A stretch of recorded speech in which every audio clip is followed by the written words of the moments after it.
সাম্প্রতিক ভারতের পশ্চিমবঙ্গের রাজনৈতিক পট পরিবর্তনের পর বাংলাদেশের বিভিন্ন সীমান্তে ক্রমাগত পুশিনের চেষ্টা করে যাচ্ছে ভারতীয় সীমান্ত রক্ষা বাহিনী বিএসএফ। সীমান্ত ঘেঁষা এলাকাগুলো সহ সারা দেশে এ নিয়ে উদ্বেগ ক্রমাগত বেড়েই চলছে। জামালপুরের বক্সিগঞ্জের রামরামপুর সীমান্তে একজনকে পুশিনের চেষ্টা করাকে কেন্দ্র করে সীমান্তে উত্তেজনা দেখা দিয়েছে। ৩০ মিনিট পতাকা বৈঠক করেও কোনো সুরাহা না হওয়ায় সীমান্তে অবস্থান নিয়েছিল বিজিবি ও স্থানীয়রা।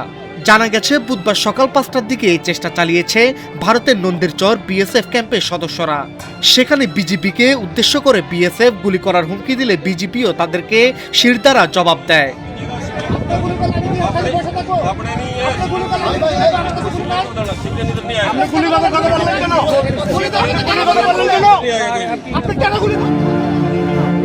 বিজেপি ও স্থানীয়দের বাধার মুখে নোম্যান্স ল্যান্ডে অবস্থান নেয় ৬০ বছর বয়সী ওই ব্যক্তি। এ নিয়ে সীমান্তে উত্তেজনা দেখা দিলে সকাল 10:30টায় জামালপুর ৩৫ বিজিবি সহকারী পরিচালক ও ভারতের নন্দীরচর বিএসএফ ক্যাম্পের একজন পরিদর্শকের নেতৃত্বে পতাকা বৈঠক অনুষ্ঠিত হয়। কিন্তু বৈঠকে বিএসএফ ওই ব্যক্তিকে ফেরত না নিয়ে নোম্যান্স ল্যান্ডে রেখেই চলে যায়। জামালপুর ৩৫ বিজিবির এক কর্মকর্তা একটি গণমাধ্যমকে বলেন, সীমান্তে বিভিন্ন এলাকা দিয়ে পুশিনের চেষ্টা চলছে। বিজিবির সতর্ক অবস্থানের কারণে পুশিন ব্যর্থ হয়েছে।